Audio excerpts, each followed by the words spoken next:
네, 여러분 안녕하십니까. 2025년 12월 2일 이민멘토의 주식 레벨업 시작해 보도록 하겠습니다. 시청 전에 꼭 좋아요와 구독 클릭해 주시고요. 시청 후에는 또 까먹으시니까 꼭 시청 전에 클릭해 주시길 바라겠습니다. 일단 오늘 시장은 좀 분위기 좀 좋았고요. 그 중심에는 제가 봤을 때 11월 수출 동향이 있지 않았을까라는 생각을 했습니다. 사실은 11월달 수출이 저는 조금은 좀 떨어질 거라고 예상을 건방지게 했었는데 일단 반도체는 당연히 좀 좋을 것 같았고, 저는 자동차 수출은 좀 떨어질 거라고 예측을 했습니다. 왜냐면 우리나라가 이제 자동차 관세에 대해서 약간 협상이 늦어지면서 결국엔 관세가 25%가 이게 뭐 만만히 볼 숫자가 아니기 때문에 자동차는 좀 떨어지겠구나 라고 생각을 했는데, 미국 시장에서 전기차를 제외하고 SUV라든지 하이브리드는 역시나 수요가 빠방하게 좀 넘쳐나는구나 라는 생각을 했고요. 물론 그런 건 있겠죠. 관세 25%를 현대차와 기아차가 감수를 하면서 자동차 차값을 들올리거나 안 올리거나 해서 판매량을 유지를 시킨 부분은 있긴 있을 텐데, 뭐 어쨌든 수출 동향이 역대 최대로 나오면서 경상수지 흑자도 또 많이 났다. 그러니까 외화벌이를 굉장히 많이 했다 라고 보여집니다.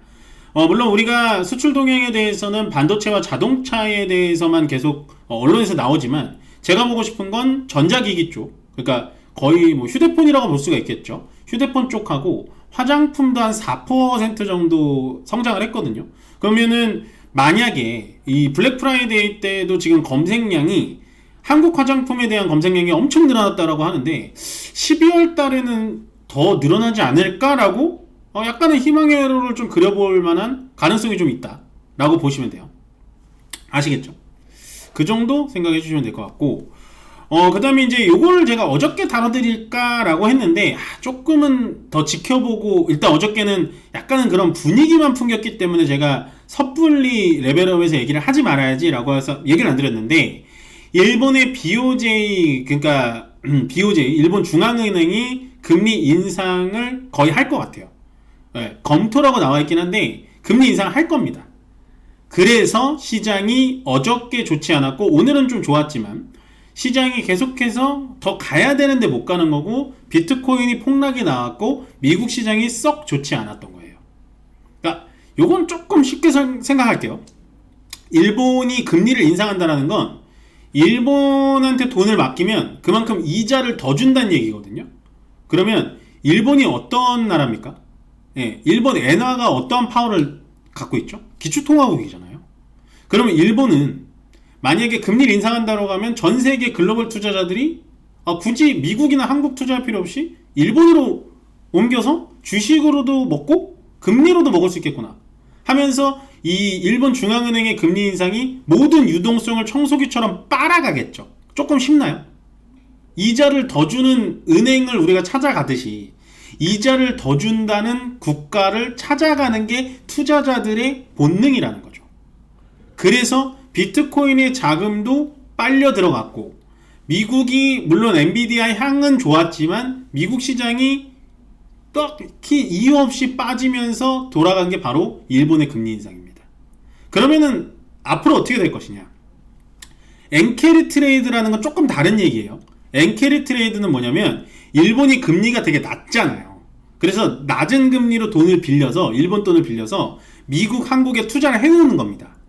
근데 얘네가 금리를 올린대잖아요. 그럼 내가 빌린 돈이 이자가 올라가니까 빨리 갚아야 되잖아요. 그러면 한국이랑 미국, 멕시코에 투자한 돈을 끌고 가서 일본한테 갚는 거예요. 그게 엔캐리 트레이드예요. 조금 다르죠. 그래서 일본이 이렇게 금리 인상을 한다고 했을 때 시장은 약간은 겁먹은 듯이 몸살 걸린 듯이 으슬으슬할 수밖에 없다는 겁니다.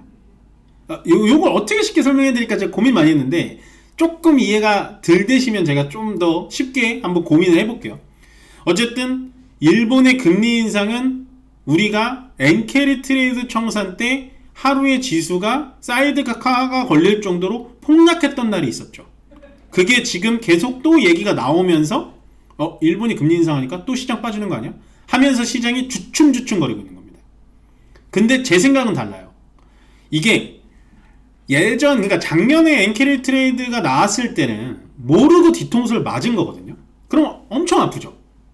예, 지금은 엔캐리 트레이드다 하면서 미리 예고하면서 맞는 거예요.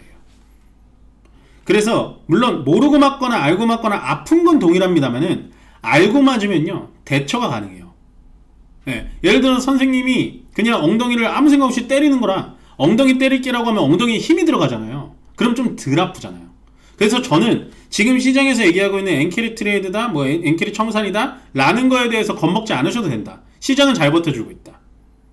시장이 떨어질 때마다 이 일본의 금리 인상에 대한 이유를 대면서 떨어뜨리긴 할 건데 실체가 아니다. 이미 알고 있는 리스크는요 리스크가 아닌 거예요. 제가 봤을 때. 제가 여러분들께 많은 교육을 시켜드리지만 한 번 나왔던 리스크 또 나와서 리스크적이게 하지만 예전보단 그렇게 충격파가 크지 않습니다. 네. 그래서 크게 걱정 안 하셔도 된다. 금리 올려서 일단 한번 맞아도 돼 라고 생각하시면 돼요. 그 다음에 요거 제가 좀 중요하게 보는 거예요. 저는 제약바이오 쪽에 대해서는 애정을 금치 못하게 좋아하기 때문에 WHO가 오늘 아침에 이 비만약 치료를 공식 권고를 합니다.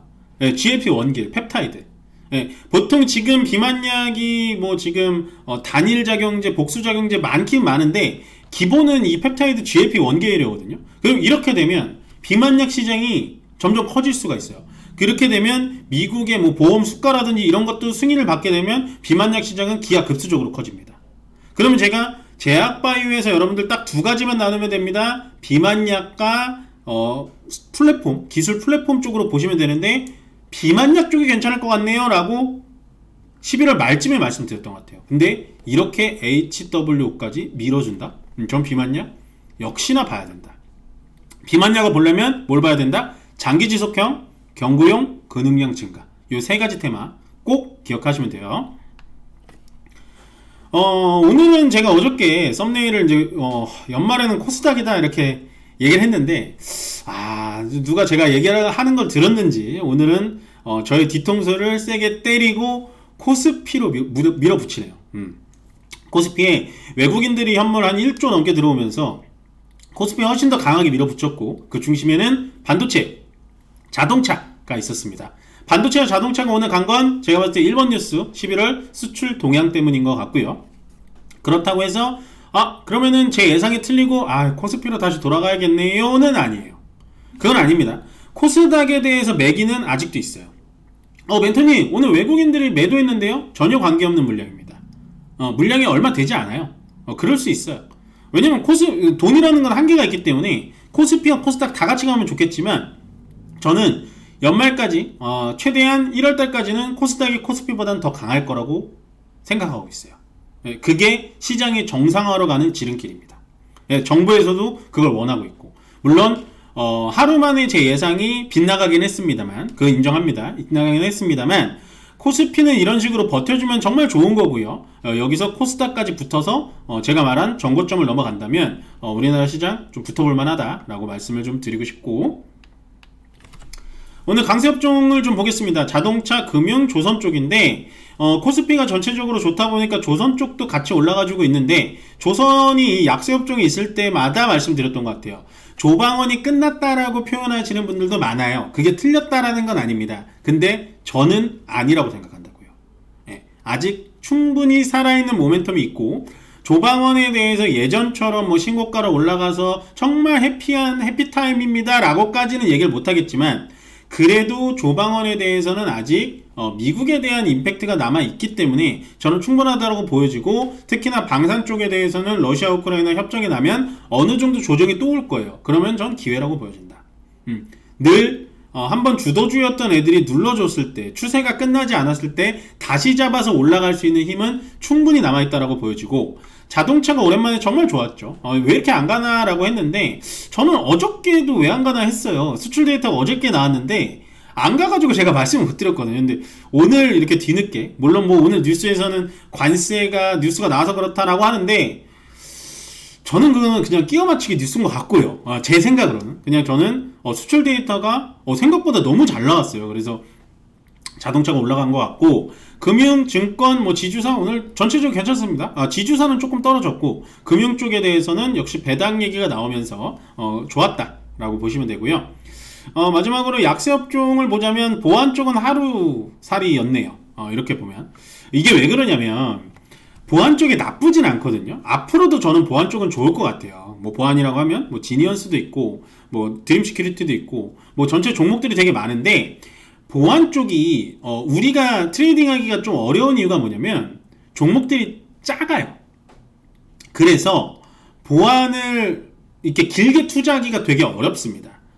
거래 대금이 확 몰리면 확 올라가고, 아니면 어떠한 뭐 회사가 해킹당했다 하면 확 올라가긴 하는데, 보안 쪽에 꼭 필요한 기술은 맞는데 우리가 트레이딩하기에는 전체적인 시가총액이 너무 작아서 불편한 감은 있다라고 많이 말씀을 드렸다시피, 보안 쪽은 하루 강세 나왔다 오늘 또 약세 나오고 내일 또 갑자기 급등이 나올 수도 있어요. 그러니까 대응하시긴 좀 어렵다 라고 보시면 되고, 그 다음에 제약바이오가 약세 업종은 오랜만에 또 왔습니다. 제약바이오 이제 끝난 걸까요? 아니요. 제약바이오가 오늘 떨어진 이유가 뭘까요?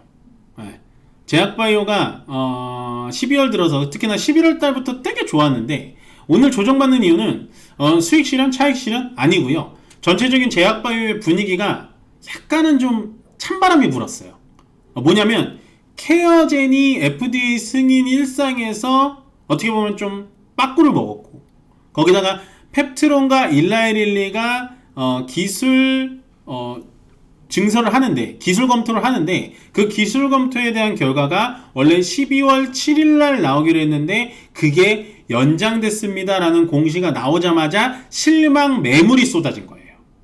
그러니까 케어젠과 펩트론이 악재죠. 악재가 나와서 실망 매물이 쏟아지면서 기타 다른 제약바이오 종목들까지도 투심이 얼어붙으면서 떨어진 개념이다.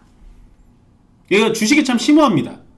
물론 안 떨어지고 잘 버틴 애들도 있어요. 걔네들도 있는데, 오히려 올라간 애들도 있는데, 제가 봤을 땐 전체적으로 뭐 비만약이건 기술 플랫폼이건 다 떨어졌다.